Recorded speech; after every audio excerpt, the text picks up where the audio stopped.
Let's face it, playing bar chords can be a real pain in the A. And the problem for most beginners is you don't know where the F to start. Hi, my name is Ellen and welcome to my brand new bar chord mini-series where I'll cover everything from how to form bar chords properly to transitioning in and out of them with ease. So if you want to see minor changes lead to major breakthroughs, then stick with me and let's begin. So let's start off really quick by discussing what a bar chord is. Basically, bar chords are any chord that requires you to use one finger to hold or press down on multiple strings. The most common bar chord shapes for beginners are F and B minor, and I'm sure you're probably already familiar with these because you've tried them before, but with no luck. Or even if you haven't tried bar chords before, then you've come to the right video. Let's try one now. This is a B minor chord. Can you play it?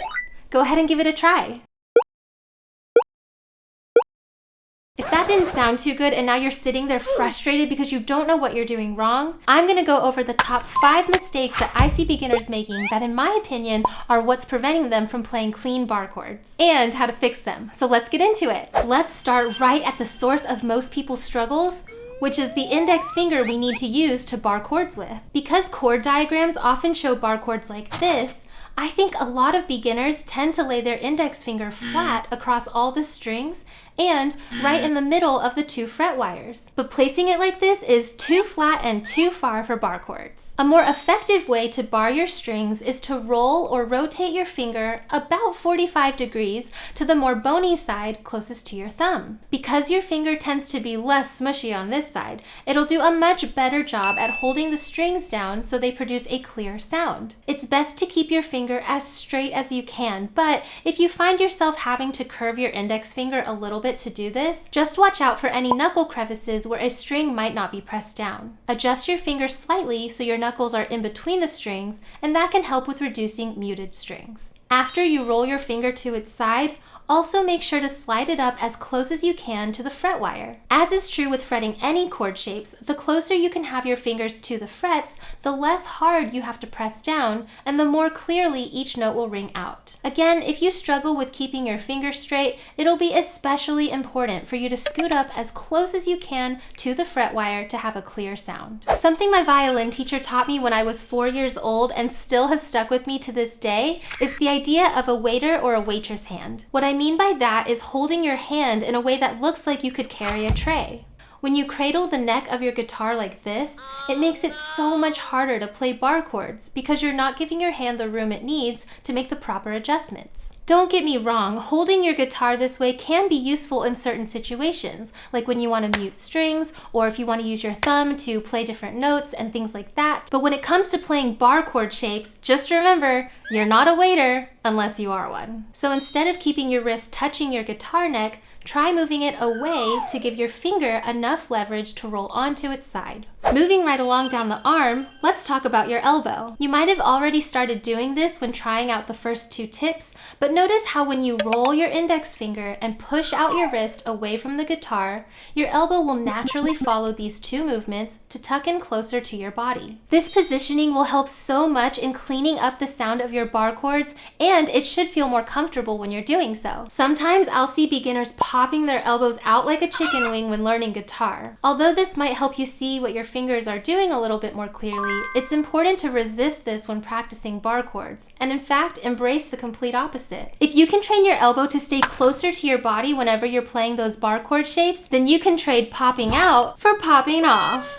If you've ever tried fixing your bar chord shape by just pressing down harder and harder on the strings, then this tip is for you. Although you do need to press down hard enough on your strings to make a bar chord ring out clearly, something you might not have actively thought about is balancing the pressure from the other side of the guitar. Your thumb plays an important role when it comes to forming guitar chords because it can move around the back of the neck to help you pinch your strings down and relieve some of that pressure from your other fingers. With bar chords, you should think of your thumb and index finger as working together to form a pinching action on the strings. However much pressure you're using to press the strings down with your index finger is the same amount of pressure your thumb should be using to push the strings up towards your index. So instead of thinking about it as the harder you push, the cleaner it'll sound, think of it more as a balancing act. As for the placement of your thumb, experiment with raising or lowering it to counterbalance your other fingers. Where it feels most comfortable and has the best sound will be different from person to person, depending on the size and shape of your hand. For me, my thumb will usually fall right in the middle of the back of the neck of the guitar, about where you would imagine a spine would be. And depending on which bar chord shape I'm playing,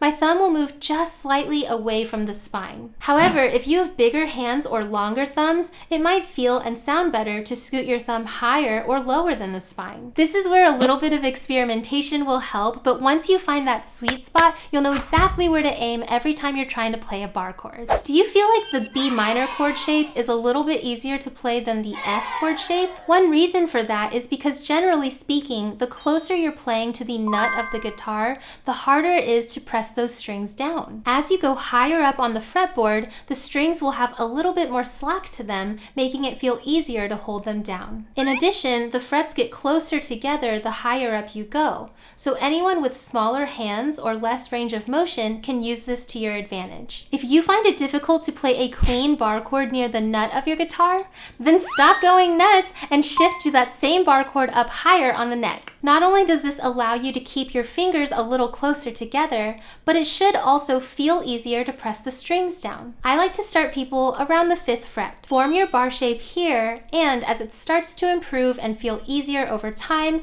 then you can scoot your hand down 1 fret at a time until you make your way back to the nut. So now that we've covered the top 5 mistakes and how to fix them, let's try playing that B minor chord again, this time applying all of our tips. How did that sound?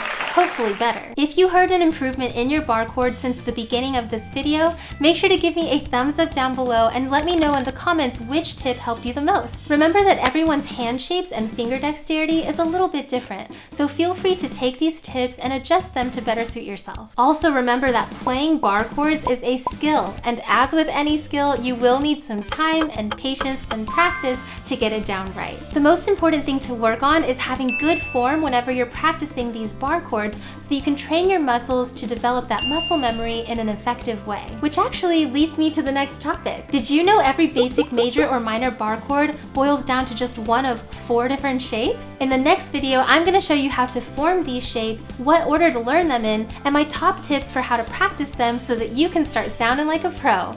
So make sure to join me right here, and I'll see you over there. Bye!